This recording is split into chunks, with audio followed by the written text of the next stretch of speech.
على إبراهيم وعلى آل إبراهيم إنك حميد مجيد.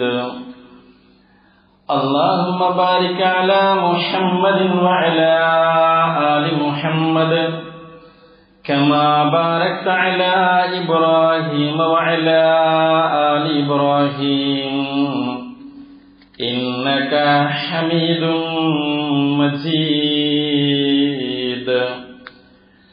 أما بعد فإن خير الكلام كلام الله وخير الحديث كتاب الله وخير السنن سنن محمد صلى الله عليه وسلم وشر الأمور محدثاتها وكل محدثة بدعة وكل بدعة ضلالة وكل ضلالة في النار.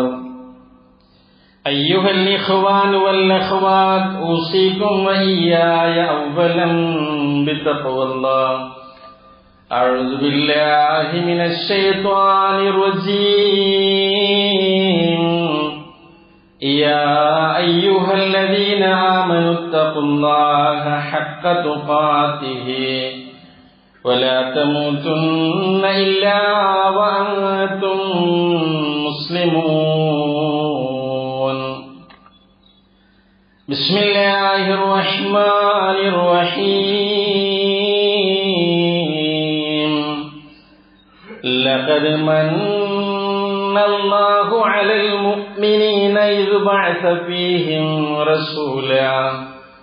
رسولا من أنفسهم يتلو عليهم آياته ويزكيهم ويعلمهم الكتاب والحكمة وإن كانوا من قبل لفي ضلال مبين. ബഹുമാനരായ സത്യവിശ്വാസികളെ, വിശ്വാസിനികളെ, കാരുണ്യവാനായ അള്ളാഹുവിന്റെ ആജ്ഞകളും നിർദ്ദേശങ്ങളും ജീവിതത്തിന്റെ എല്ലാ സന്ദർഭങ്ങളിലും പാലിച്ച് തഖ്വയുള്ളവരായി ജീവിക്കണമെന്ന് എന്നെയും നിങ്ങളെയും ഓർമ്മപ്പെടുത്തുകയാണ്, വസിയത്ത് ചെയ്യുകയാണ്. കാരുണ്യവാനായ അള്ളാഹു അവന്റെ നിയമങ്ങൾ പാലിച്ചു ജീവിക്കുന്ന യഥാർത്ഥ വിശ്വാസികളിൽ, സ്വർഗാവകാശികളിൽ നമ്മെ എല്ലാവരെയും ഉൾപ്പെടുത്തി അനുഗ്രഹിക്കുമാറാകട്ടെ എന്ന് ആത്മാർത്ഥമായി പ്രാർത്ഥിക്കുകയാണ്. വിശ്വാസികളെ, നമുക്ക് ആവശ്യമായ ഒരു പ്രധാന കാര്യം നേടിയെടുക്കാൻ നാം നിർവഹിക്കേണ്ട കാര്യങ്ങളെക്കുറിച്ച് വ്യക്തമായ ധാരണയും അറിവുമില്ലാത്ത ഒരു സാഹചര്യത്തിൽ നമുക്കതിനെക്കുറിച്ച് അറിവുള്ള ഒരാൾ കാര്യങ്ങൾ പറഞ്ഞ് ബോധ്യപ്പെടുത്തി സഹായിച്ചാൽ അയാളെ നമ്മൾ ഏതു സമയവും എപ്പോഴും നമ്മുടെ ജീവിതത്തിൽ നമ്മൾ ഓർത്തുകൊണ്ടിരിക്കും.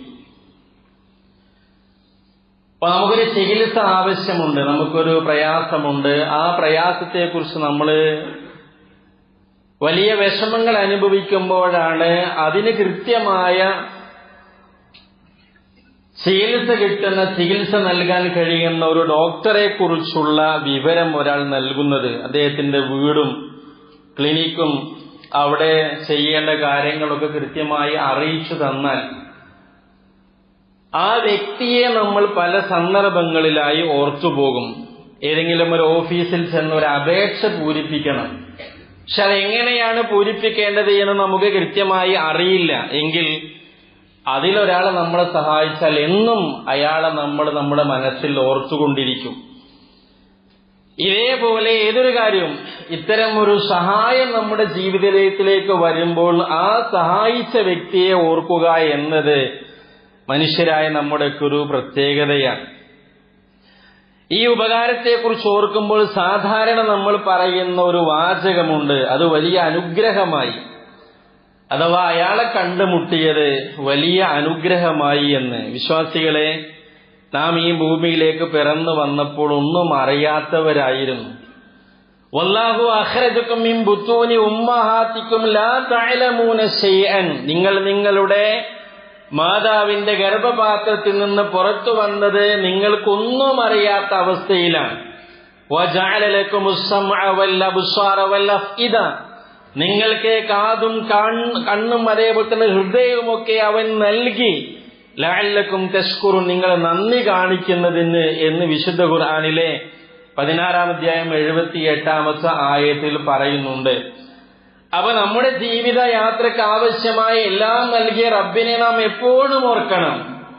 പുറമേ നമുക്ക് നേരും നെറുകേടും സത്യവും അസത്യവും അറിയിച്ചു തരാൻ അള്ളാഹു നിയോഗിച്ച പ്രവാചകൻ സല്ലല്ലാഹു അലൈഹി വസല്ലമയെയും നാം ഏറെ ഓർക്കുകയും സ്മരിക്കുകയും ചെയ്യേണ്ടതുണ്ട്. അത് ഏതെങ്കിലും ഒരു ദിവസത്തിലോ ഏതെങ്കിലും ഒരു മാസത്തിലോ ഏതെങ്കിലും ഒരു പ്രത്യേക സമയത്തോ മാത്രമല്ല നമ്മൾ പ്രവാചകൻ സല്ലല്ലാഹു അലൈഹി വസല്ലമയെ ഓർക്കേണ്ടത്. കാരണം നമ്മുടെ ജീവിതത്തിലെ ഒരൊറ്റ ദിവസവും ആ പ്രവാചകൻ സല്ലല്ലാഹു അലൈഹി വസല്ലമയെ ഓർക്കാതിരിക്കാൻ നമുക്ക് കഴിയുകയില്ല. നമ്മുടെ ജീവിതത്തിലെ ഒരൊറ്റ ദിവസവും ആ പ്രവാചകൻ സല്ലല്ലാഹു അലൈഹി വസല്ലമയുടെ പേര് പറയാതെ നമുക്ക് മുന്നോട്ട് പോവാൻ കഴിയുകയില്ല. അതുകൊണ്ട് പ്രവാചകൻ സല്ലല്ലാഹു അലൈഹി വസല്ലമയെ നിയോഗിക്കുക വഴി വലിയ ഒരു അനുഗ്രഹം കൂടിയാണ് അള്ളാഹു നമുക്ക് നൽകിയിരിക്കുന്നത്. ലഖദ് മന്നല്ലാഹു അലൽ മുഅ്മിനീന, തീർച്ചയായും അള്ളാഹു അനുഗ്രഹം ചൊരിഞ്ഞിരിക്കുന്നു എന്ന് അള്ളാഹു പറയുന്നു വിശ്വാസികൾക്ക്. ഏതു വഴി? ഈദ് ബഅസ ഫീഹിം റസൂലൻ മിൻ അൻഫുസിഹിം, അവരിൽ തന്നെ ഒരു ദൂതനെ അവർക്ക് നിയോഗിക്കുക വഴി. അള്ളാഹുവിന്റെ ആയത്തുകൾ ഓതിത്തരാൻ, അതുവഴി ആളുകളെ സംസ്കരിക്കാൻ, വിശുദ്ധ ഖുർആനിന്റെ വചനങ്ങളെ കൃത്യമായി പാരായണം ചെയ്ത് വിജ്ഞാനവും അറിവും ഒക്കെ നൽകി ആളുകളെ ഏറ്റവും നല്ല മാർഗത്തിലേക്ക് കൊണ്ടുവരാൻ. കാരണം മുമ്പവർ വഴികേടിലായിരുന്നു എന്നാണ് ആയത്തിന്റെ അവസാനത്തിൽ അള്ളാഹു പറയുന്നത്. 3-ാം അധ്യായം 164-ാമത്തെ ആയത്താണ്. അപ്പൊ നമുക്ക് എല്ലാം നന്മയുടെയും വഴി കാണിച്ചു തന്ന പ്രവാചകൻ സല്ലല്ലാഹു അലൈഹി വസല്ലമ നമുക്കൊരു അനുഗ്രഹമാണ് എന്ന് തന്നെയാണ് വിശുദ്ധ ഖുർആനിന്റെ വചനങ്ങളിൽ കാണുവാൻ സാധിക്കുന്നത്. ആയതിനാൽ ഇത്തരം വലിയ അനുഗ്രഹങ്ങൾ നൽകി അള്ളാഹുവിനെ ഓർക്കുകയും നിയോഗിക്കപ്പെട്ട പ്രവാചകൻ സല്ലല്ലാഹു അലൈഹി വസല്ലമയോട് നാം നിർവഹിക്കേണ്ടതും കാത്തു സൂക്ഷിക്കേണ്ടതുമായ ബാധ്യതകളെല്ലാം നാം നിർവഹിക്കുകയും അത് കാത്തു സൂക്ഷിച്ച് മുന്നോട്ട് പോവുകയും ചെയ്യേണ്ടതുണ്ട്. കഴിഞ്ഞ ആഴ്ചയിൽ നമ്മൾ 6 കാര്യങ്ങൾ നമ്മൾ വിശദീകരിച്ചു. നബി സല്ലല്ലാഹു അലൈഹി വസല്ലമയിലുള്ള ശരിയായ വിശ്വാസവും ആ പ്രവാചകൻ സല്ലല്ലാഹു അലൈഹി വസല്ലമ കാണിച്ചു തന്ന കൽപ്പനകളെ, നബി സല്ലല്ലാഹു അലൈഹി വസല്ലമയുടെ അധ്യാപനങ്ങളെ സ്വീകരിച്ച് അനുസരിക്കലും അനുസരണക്കേട് കാണിക്കാതിരിക്കലും, പ്രവാചകൻ സല്ലല്ലാഹു അലൈഹി വസല്ലമ കൊണ്ടുവന്നതിനെ സത്യപ്പെടുത്തുകയും ആ പ്രവാചകൻ സല്ലല്ലാഹു അലൈഹി വസല്ലമയെ മാതൃകയാക്കുകയും പിന്തുടരുകയും പ്രവാചകൻ സല്ലല്ലാഹു അലൈഹി വസല്ലമയിൽ നിന്ന് മതവിധികൾ അഥവാ ഇസ്ലാമിക അധ്യാപനങ്ങളിൽ നിന്ന് മതവിധികൾ തേടി അതിൽ തൃപ്തിയടയുകയും ചെയ്യുക എന്ന 6 കാര്യങ്ങളാണ് കഴിഞ്ഞ ആഴ്ച പ്രവാചകൻ സല്ലല്ലാഹു അലൈഹി വസല്ലമയോടുള്ള ബാധ്യത എന്ന നിലക്ക് ഓർമ്മപ്പെടുത്തിയത്. ഇന്നും ഏതാനും ചില കാര്യങ്ങൾ കൂടി അതിലേക്ക് ചേർത്ത് വെക്കാൻ ഉദ്ദേശിക്കുകയാണ്. അതിലൊന്ന് പ്രവാചകചര്യ എപ്പോഴും മുറുകെ പിടിക്കുക എന്നത് തന്നെയാണ്. ഒരു കാലം വരും പ്രിയപ്പെട്ടവരെ, അല്ലാഹുവിന്റെ റസൂൽ സല്ലല്ലാഹു അലൈഹി വസല്ലമ പറഞ്ഞിട്ടുണ്ട്, ഫൈനഹു മയഇശ് മിൻകും ബഅദി, എനിക്കു ശേഷം നിങ്ങൾക്ക് ജീവിക്കാൻ അവസരം കിട്ടുകയാണെങ്കിൽ ഫസയറ ഇഖ്തിലാഫൻ കസീറ, ധാരാളം ഭിന്നതകൾ നിങ്ങൾക്ക് കാണാൻ സാധിക്കും. ഫഅലൈക്കും ബിസുന്നതി, ആ സമയത്ത് എന്റെ സുന്നത്തിനെ നിങ്ങൾ എന്ത് ചെയ്യണം? മുറുകെ പിടിക്കണം. സുന്നത്തിൽ ഖുലഫാഇർ റാഷിദീനൽ മഹ്ദിയീൻ ഫതമസ്സകൂ ബിഹാ, നിങ്ങൾ അതിനെ മുറുകെ പിടിക്കേണ്ടത് ഒരിക്കലും നഷ്ടപ്പെടാത്ത വിധമാണ് നിങ്ങൾ അതിനെ പിടിക്കേണ്ടത്. ഒന്നുകൂടി പ്രവാചകൻ സല്ലല്ലാഹു അലൈഹി വസല്ലം പറഞ്ഞു, വഅദു അലൈഹാ ബിന്നവാജിദ്, നിങ്ങളുടെ അണപ്പല്ലുകളെ കൊണ്ട് ഇതിനെ കടിച്ചു പിടിക്കണം. ഒരിക്കലും ആ മാർഗത്തിൽ നിന്ന് പിഴച്ചു പോകാത്ത വിധം അള്ളാഹുവിന്റെ പ്രവാചകന്റെ ചര്യയെ മുറുകെ പിടിച്ചുകൊണ്ട് മുന്നോട്ട് പോകണമെന്ന് അള്ളാഹുവിന്റെ റസൂൽ സല്ലല്ലാഹു അലൈഹി വസല്ലം പറയാണ്. ഇന്നൊക്കെ റസൂൽ സല്ലല്ലാഹു അലൈഹി വസല്ലം പറഞ്ഞില്ലേ, ദീൻ അനുസരിച്ചു കൊണ്ട് ജീവിക്കുക എന്ന് പറഞ്ഞാല് തീക്കട്ട കയ്യിൽ പിടിച്ചവനെ പോലെ ജീവിക്കുന്ന ഒരു സാഹചര്യം വരുമെന്ന് പറയുമ്പോഴും ആ വഴികളിലേക്ക് നമ്മൾ ഇങ്ങനെ അറിയാതെ പോയിക്കൊണ്ടിരിക്കുകയാണ്. ദീൻ അനുസരിച്ചു കൊണ്ട് ജീവിക്കാനും പറയാനും പറ്റാത്ത അവസ്ഥകളാണ് പ്രിയപ്പെട്ടവരെ നമുക്കിന്ന് അനുഭവിച്ചു കൊണ്ടിരിക്കുന്നത്. അതുകൊണ്ട് അള്ളാന്റെ റസൂലിന്റെ ചര്യകളെ മുറുകെ പിടിക്കാൻ നമ്മൾ ശ്രദ്ധിക്കണം. അതേപോലെ തന്നെ പ്രവാചക ചര്യയിൽ ഇല്ലാത്തത് നമ്മൾ അവഗണിക്കണം. ഇന്ന് ഒരുപാട് കാര്യങ്ങൾ കാണുന്നുണ്ടല്ലേ. പ്രവാചക സ്നേഹം എന്ന പേരിൽ ഇന്ന് ഒരുപാട് പേക്കൂത്തുകൾ നമ്മള് ഈ റബീഉൽ അവ്വൽ മാസത്തിന്റെ പിറവിയോടുകൂടി തന്നെ നമ്മൾ കാണുകയാണ്. ക്രിസ്ത്യാനികൾ എങ്ങനെയാണോ ഈസാ അലൈഹി ഇസ്ലാമിന്റെ ജന്മദിനം ആഘോഷിക്കുന്നത്, അവരവിടെ ചർച്ചുകളും അവിടെ വീടുകളുമൊക്കെ വെളിച്ചങ്ങളെ കൊണ്ട് ലൈറ്റുകളെ കൊണ്ട് അലങ്കരിക്കുന്നത് പോലെ ഇന്ന് നമ്മുടെ നാടുകളിലുള്ള മദ്രസകളും പള്ളികളും വീടുകളുമൊക്കെ ലൈറ്റുകളെ കൊണ്ട് അലങ്കരിക്കുന്ന ഒരു അവസ്ഥ ഉണ്ടായിട്ടുണ്ട്. അള്ളാന്റെ പ്രവാചകൻ പറഞ്ഞിട്ടുണ്ട്, വയ്യാക്കം നിങ്ങൾ സൂക്ഷിക്കണം, പുതിയ പുതിയ കാര്യങ്ങളെ നിങ്ങൾ സൂക്ഷിക്കണം, തീർച്ചയായും അത് ബിദ്അത്താണ്, എല്ലാ ബിദ്അത്തുകളും വഴികേടാണ് എന്ന് പ്രവാചകൻ പറഞ്ഞിട്ടുണ്ട്. അതുകൊണ്ട് റസൂലുള്ളാഹി സ്വല്ലല്ലാഹി അലൈഹി വസല്ലം കഴിഞ്ഞ ആഴ്ച നമ്മൾ പറഞ്ഞില്ലേ, സ്വർഗത്തിലേക്ക് നമ്മൾ അടുപ്പിക്കുന്ന ഒരു കാര്യവും പറഞ്ഞു തരാതെ പോയിട്ടില്ല, നരകത്തിൽ നമ്മെ അകറ്റുന്ന ഒരു കാര്യവും നമുക്ക് അറിയിച്ചു തരാതെ പോയിട്ടില്ല എങ്കിൽ ആ പ്രവാചകൻ പഠിപ്പിക്കാത്ത കാര്യങ്ങൾ ഒരിക്കലും നമ്മുടെ ജീവിതത്തിലേക്ക് ചേർത്ത് വെക്കരുത്. അതാണ് പ്രവാചകനോടുള്ള ഒരു ബാധ്യതയായി നമ്മൾ മനസ്സിലാക്കേണ്ടത്. പ്രവാചകന് വേണ്ടി നമ്മൾ പ്രാർത്ഥിക്കണം. തീർച്ചയായും അല്ലാഹും അവന്റെ മലക്കുകളും യുസല്ലൂന അലൻ നബി, അല്ലാഹു പ്രവാചകന് അനുഗ്രഹം ചൊരിയുന്നു, മലക്കുകൾ അല്ലാഹുവിന്റെ പ്രവാചകന് വേണ്ടി പ്രാർത്ഥിക്കുന്നു. എന്നിട്ട് വിശ്വാസികളെ വിളിച്ചുകൊണ്ട് അല്ലാഹു പറയാണ്, യാ അയ്യുഹല്ലദീന ആമനൂ, വിശ്വാസികളെ, സല്ലു അലൈഹി വസല്ലിമു തസ്ലീമ, നിങ്ങൾ പ്രവാചകന് വേണ്ടി പ്രാർത്ഥിക്കണം. പ്രിയപ്പെട്ടവരെ, നമ്മുടെ ജീവിതത്തിൽ നമ്മൾ ശ്രദ്ധിക്കേണ്ട ഏറ്റവും പ്രധാനപ്പെട്ട ഒരു കാര്യമാണ്, നമുക്ക് ശരിയായൊരു വഴി അത് കാണിച്ചു തന്ന പ്രവാചകന് വേണ്ടി നിരന്തരമായി പ്രാർത്ഥിക്കാൻ പ്രിയപ്പെട്ടവരെ നമുക്ക് കഴിയേണ്ടതുണ്ട്. അതാണ് മറ്റൊരു കാര്യം ആരുമായി ഓർമ്മപ്പെടുത്താനുള്ളത്. പ്രവാചകനെ ആദരിക്കണം, നബി സല്ലല്ലാഹു അലൈഹി വസല്ലമയെ നാം ആദരിക്കണം. പ്രവാചകൻ സല്ലല്ലാഹു അലൈഹി വസല്ലമയുടെ കൂടെ ജീവിച്ചവർക്ക് ആദരിക്കാനും ബഹുമാനിക്കുവാനും അവസരം ലഭിച്ചിരുന്നു. അവരോട് ഖുർആൻ ചില കൽപ്പനകളും നടത്തിയിട്ടുണ്ട്. പ്രവാചകനെ മുൻകടക്കാൻ പാടില്ലെന്നും, പ്രവാചകന്റെ സന്നിധിയിൽ പ്രവാചകന്റെ ശബ്ദത്തെക്കാൾ ഉയർന്ന ശബ്ദം ഉണ്ടാക്കരുതെന്നൊക്കെ സൂറത്ത് ഹുജറാത്തിലെ 1-2 ആയത്തുകളിലൊക്കെ അല്ലാഹു പഠിപ്പിച്ചിട്ടുണ്ട്. അതുകൊണ്ടാണ് ചില സ്വഹാബിമാർ പ്രവാചകന്റെ സദസ്സിലേക്ക് വരെ വരാതിരിക്കുന്ന സാഹചര്യങ്ങൾ വരെ ഉണ്ടായി. സാബിത്ത് ബിൻ ഖൈസ് റളിയല്ലാഹുവിനെ പോലെയുള്ളവർ പ്രവാചകന്റെ ശബ്ദത്തെക്കാൾ എന്റെ ശബ്ദം കൂടിയാൽ എന്റെ കർമ്മങ്ങൾ പൊളിഞ്ഞു പോയി ഞാൻ നഷ്ടക്കാരനായി പോകുമോ എന്ന ചിന്തയാണ് പ്രിയപ്പെട്ടവരെ ഉണ്ടായത്. എങ്കിൽ ആ പ്രവാചകന്റെ കൂടെ ജീവിക്കാന് എനിക്കും നിങ്ങൾക്കും അവസരം കിട്ടിയിട്ടില്ല. എങ്കിൽ ആ പ്രവാചകന്റെ കൂടെ ജീവിക്കുന്നത് പോലെ ജീവിക്കാന് പ്രിയപ്പെട്ടവരെ നമുക്ക് കഴിയും. അനാവശ്യ ശബ്ദ കോലാഹലങ്ങൾ ഉണ്ടാക്കുന്നവരായി നമ്മൾ മാറരുത്. പ്രവാചകൻ സല്ലല്ലാഹു അലൈഹി വസല്ലമയെ നിന്ദിക്കുവാനോ പരിഹസിക്കുവാനോ പാടില്ല. സുന്നത്തിനെ അഥവാ പ്രവാചക ചര്യയെ പരിഹസിക്കരുത്. പ്രവാചകന്റെ ചര്യയോട് നമുക്ക് വെറുപ്പ് തോന്നരുത്. അതാണ് പ്രവാചകനെ ആദരിക്കുക എന്നതിലൂടെ നമ്മൾ ശ്രദ്ധിക്കേണ്ടത്. അതേപോലെ തന്നെ പ്രവാചകനെ നമ്മൾ പിന്തുണക്കണം, പ്രവാചകനെ സഹായിക്കണം, പ്രവാചകനെ ശക്തിപ്പെടുത്തണം. എങ്ങനെയാണ് പ്രിയപ്പെട്ടവരെ അത് സാധിക്കുക? നബി സല്ലല്ലാഹു അലൈഹി വസല്ലം പഠിപ്പിച്ചത് ദീൻ മറ്റുള്ളവർക്ക് പഠിപ്പിക്കുക, നിലനിർത്താനും എത്തിച്ചു നൽകുവാനും ത്യാഗം ചെയ്യുക, ദീനിന്റെ വളർച്ചയ്ക്കും ഉയർച്ചയ്ക്കും വേണ്ടി പ്രാർത്ഥിക്കുക, തെറ്റിദ്ധരിച്ചവരെ തിരുത്തുക, പരിഹസിക്കുന്നവരുടെ കൂടെ കൂടാതിരിക്കുക. ഇതൊക്കെയാണ് അള്ളാഹുവിന്റെ പ്രവാചകനെ ശക്തിപ്പെടുത്തുക എന്ന് പറഞ്ഞാൽ ഈ ദീനിനെ ശക്തിപ്പെടുത്തുക എന്നത് അത് പ്രവാചകനോടുള്ള നമ്മുടെ ബാധ്യതയാണ്. പിന്നെയോ നോക്കൂ നിങ്ങൾ, ഇവിടെയും നമുക്ക് കപടവിശ്വാസികളുടെ സ്വഭാവത്തെക്കുറിച്ച് അവർ ദീനിനെ പരിഹസിച്ചപ്പോൾ അതിനെ ശക്തമായി താക്കീത് ചെയ്യുന്നത് വിശുദ്ധ ഖുർആനിലെ 9-ാം അധ്യായം 65-66 ആയത്തുകളിൽ അള്ളാഹു പഠിപ്പിക്കുന്നുണ്ട്. എത്ര ശക്തമായ താക്കീതാണ് അവരോട് പറയുന്നതെന്നോ. അള്ളാഹുവിനെയും റസൂലിനെയുമാണ് നിങ്ങൾ പരിഹസിക്കുന്നത്, കളിയായിട്ടായാലും കാര്യമായിരുന്നാലും അതിനൊരിക്കലും നീതീകരണമില്ല, ഗൗരവപ്പെട്ടതാണ് എന്ന് ആയത്ത് പഠിപ്പിക്കുന്നുണ്ട്. മുമ്പ് നിങ്ങൾ സത്യവിശ്വാസികളായിരുന്നു, പിന്നീട് അവിശ്വാസം പ്രകടമായി കൊണ്ടിരിക്കുന്നു, കഴിവുകളിൽ പിടിച്ചു തൂങ്ങാൻ നോക്കേണ്ടതില്ല എന്ന് അവര് ശക്തമായി മുന്നറിയിപ്പ് നൽകുന്നുണ്ട്.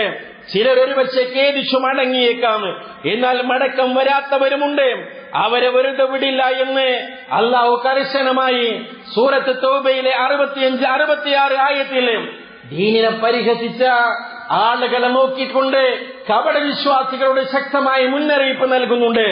അതുകൊണ്ട് നാം ഒരിക്കലും ദീനിനെ കളിയാക്കുന്നവരായി പരിഹസിക്കുന്നവരായി മാറരുത്. പിന്നെ എങ്ങനെയാണ് നമ്മൾ പ്രവാചകനോടുള്ള ബാധ്യത നിർവഹിക്കേണ്ടത്? ദാവത്ത് വ്യാപിപ്പിക്കുക എന്നതാണ്. അല്ലാഹുവിന്റെ റസൂൽ നിർവഹിച്ച ഉത്തരവാദിത്തം ഏറ്റെടുത്തുകൊണ്ട് നിർവഹിക്കുന്നവരായി നമ്മൾ മാറണം. അതിനാണ് നമുക്ക് സംഘടനാ സംവിധാനങ്ങളൊക്കെ, ഓർഗനൈസേഷനായി, അതേപോലെ തന്നെ യൂത്തിനായി, സ്റ്റുഡൻസിനായി, ലേഡീസ് വിങ്ങായി, അതേപോലെ തന്നെ ഗേൾസ് വിങ്ങായൊക്കെ നമ്മൾ പ്രവർത്തിക്കുന്നത്. എന്തിനാണ് പ്രിയപ്പെട്ടവരെ?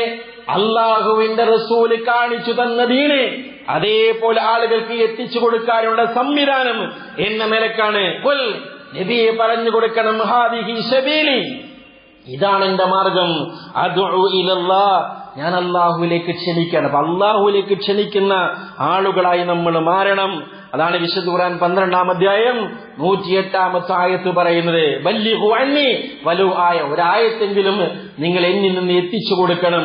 അള്ളാഹുവിന്റെ റസൂൽ അലി റളിയല്ലാഹു അൻഹുവിനോട് പറയുന്നുണ്ട്, അലിയെ, ഒരാള് ഖൈറിലേക്ക് വരുന്നതാണ് ചുവന്ന ഒട്ടകം നിനക്ക് കിട്ടുന്നതിനേക്കാൾ ഖൈറെന്ന് റസൂലുള്ളാഹി സ്വല്ലല്ലാഹു അലൈഹി വസല്ലം പഠിപ്പിച്ചിട്ടുണ്ട്. ഈ അധ്യാപനം കേട്ടുകൊണ്ടാണ് സ്വഹാബികൾ പോയത്. പ്രിയപ്പെട്ടവരെ, മക്കയിലും മദീനയിലും വളരെ കുറച്ച് സ്വഹാബികൾ മാത്രമാണ് മരണപ്പെട്ടത്. ഒട്ടുമിക്ക സ്വഹാബികളും മറ്റു രാജ്യങ്ങളിൽ പോയി അവർ മരിച്ചതാണ് എന്ന് നമുക്ക് ചരിത്രങ്ങൾ വായിക്കുമ്പോൾ കാണാൻ സാധിക്കും. അതുകൊണ്ട് ഞാനും നിങ്ങളുമൊക്കെ ആ ഉത്തരവാദിത്വം നിർവഹിച്ചുകൊണ്ട് മുന്നോട്ട് പോവേണ്ടവരാണ് എന്ന ധാരണ നമ്മെ സംബന്ധിച്ചിടത്തോളം ഉണ്ടാവണം. അതേപോലെ തന്നെ അവസാനമായി ഓർമ്മപ്പെടുത്താനുള്ളത്, കൂട്ടുകയോ കുറയ്ക്കുകയോ ചെയ്യാതെ നബി സല്ലല്ലാഹു അലൈഹി വസല്ലമയുടെ പദവി, പ്രവാചകൻ സല്ലല്ലാഹു അലൈഹി വസല്ലമയുടെ സ്ഥാനം, അത് നമ്മൾ അംഗീകരിക്കാം. അള്ളാഹുവിന്റെ ഗ്രന്ഥം ഒരുപാട് കാര്യങ്ങൾ പ്രവാചകനെ കുറിച്ച് പറഞ്ഞു. പ്രവാചകൻ അടിമയാണ് എന്ന് പറഞ്ഞു, പ്രവാചകൻ മനുഷ്യനാണ് എന്ന് പറഞ്ഞു, പ്രവാചകൻ സല്ലല്ലാഹു അലൈഹി വസല്ലം പ്രവാചകനാണ് എന്ന് പറഞ്ഞു, പ്രവാചകൻ ശ്രേഷ്ഠനാണ് എന്ന് പറഞ്ഞു, എല്ലാ പ്രവാചകന്മാരുടെയും നേതാവാണെന്ന് പറഞ്ഞു, ഹൗദുൽ കൗസറിൽ നിന്ന് വെള്ളം കോരിക്കൊണ്ട് നൽകുന്നവരാണെന്ന് പറഞ്ഞു, സ്വന്തത്തിനും മറ്റുള്ളവർക്കും ഉപകാരവും ഉപദ്രവവും വരുത്താന് അത് അധീനമില്ലാത്തവരാണ് എന്ന് വിശുദ്ധ ഖുർആൻ പറഞ്ഞു, അദൃശ്യമറിയാത്തവരാണെന്ന് പറഞ്ഞു.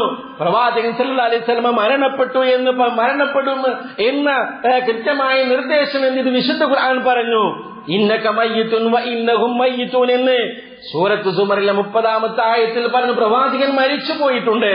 അതേപോലെ തന്നെ ഇനി ദുനിയാവിലേക്ക് തിരിച്ചു വരില്ലെന്ന് യാഥാർത്ഥ്യം ഇസ്ലാം പഠിപ്പിച്ചിട്ടുണ്ട്. പ്രവാചകന്റെ ശരീരം, പ്രവാചകന്മാരുടെ ശരീരം അത് മണ്ണിൽ ലയിക്കുകയില്ലെന്ന് അള്ളാഹുവിന്റെ പ്രവാചകന്റെ അധ്യാപനങ്ങളിൽ കാണാൻ പറ്റും. എന്ന് ഇന്ന് ആളുകൾ എന്തൊക്കെ പറയണത് അല്ലേ? ആളുകൾ പറയാം, റസൂലിനെ വിളിച്ചപ്പോ റസൂൽ ഇങ്ങനെ ഐസിയുവിലേക്ക് കയറി വന്ന് അവിടുത്തെ രോഗിനെ സുഖപ്പെടുത്തി അവിടെ ഓപ്പറേഷൻ നടത്തി എന്നൊക്കെ പറഞ്ഞ് അള്ളാന്റെ റസൂലിന്റെ പേരില് അല്ലേ ഇത്രയും ഗൗരവകരമായ കളവ് പറയുന്നത് പ്രിയപ്പെട്ടവരെ നമ്മൾ കാണാണ്. ഇനി മാത്രമല്ല, നബി സല്ലല്ലാഹു അലൈഹി വസല്ലമയെ പറഞ്ഞ് ഏതുവരെ എത്തുന്നു? പ്രവാചകൻ അഹദാണെന്നും പ്രവാചകൻ റബ്ബാണ് എന്ന് പോലും പറയുന്നിടത്തേക്ക് ആളുകൾ ഇത് പറഞ്ഞ് എത്തിച്ചിട്ടുണ്ട്. അള്ളാന്റെ റസൂലോ ഖുർആനോ അത് പറഞ്ഞു തന്നിട്ടില്ല. അതുകൊണ്ട് പ്രവാചകൻ സല്ലല്ലാഹു അലൈഹി വസല്ലമ പറഞ്ഞിടത്ത് നമ്മൾ നിൽക്കുക. പ്രവാചകൻ സല്ലല്ലാഹു അലൈഹി വസല്ലമയെ എങ്ങനെ നമ്മളെ കാണേണ്ടതുണ്ടോ അങ്ങനെ കാണുക. അത് ഇസ്ലാം പഠിപ്പിച്ച മാർഗത്തിലാവുക എന്നതാണ്. നബി സല്ലല്ലാഹു അലൈഹി വസല്ലമയോട് മത്സരം കാണിക്കുന്നവരോട് സ്നേഹബന്ധം പുലർത്താതിരിക്കുക. അഥവാ റസൂൽ സല്ലല്ലാഹു അലൈഹി വസല്ലമയെ എതിർക്കുന്നവരോടും പ്രവാചകന്റെ ദീനിനെ കളിയാക്കുന്നവരുടെയും തോളിൽ കൈയിട്ട് വളരെ ആത്മബന്ധം സ്ഥാപിച്ചു പോകുക എന്നുള്ളത് ഈമാനുള്ള ഒരു വ്യക്തിയെ സംബന്ധിച്ചിടത്തോളം അത് ഭൂഷണമല്ല, ശരിയല്ല. തിരുത്തേണ്ടത് തിരുത്താൻ കഴിയണം, എത്ര അടുത്ത ബന്ധുക്കളായിരുന്നാലും. അതാണ് 48-ാം അധ്യായം 29-ലും 58-ാം അധ്യായം 22-ാമത്തെ ആയത്തിലും പറയുന്നത്. ഇതൊക്കെയാണ് റസൂലുള്ളാഹി സ്വല്ലല്ലാഹു അലൈഹി വസല്ലമയോടുള്ള നമ്മുടെ ബാധ്യതയായി പറയുന്നത്. പ്രവാചകനെ സ്നേഹിക്കണം.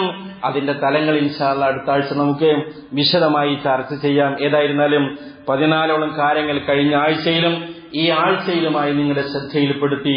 ഇതൊക്കെ റസൂലിനോടുള്ള നമ്മുടെ ബാധ്യതയാണ്. ഇതൊക്കെയാണ് പ്രവാചകനോടുള്ള നമ്മുടെ കടമയെന്ന് ഖുർആനും ഹദീസും പഠിപ്പിച്ചതാണ്. അത് ശ്രദ്ധിച്ച് മുന്നോട്ട് പോവുക. സർവശക്തൻ തൗഫീഖ് നൽകി അനുഗ്രഹിക്കുമാറാകട്ടെ.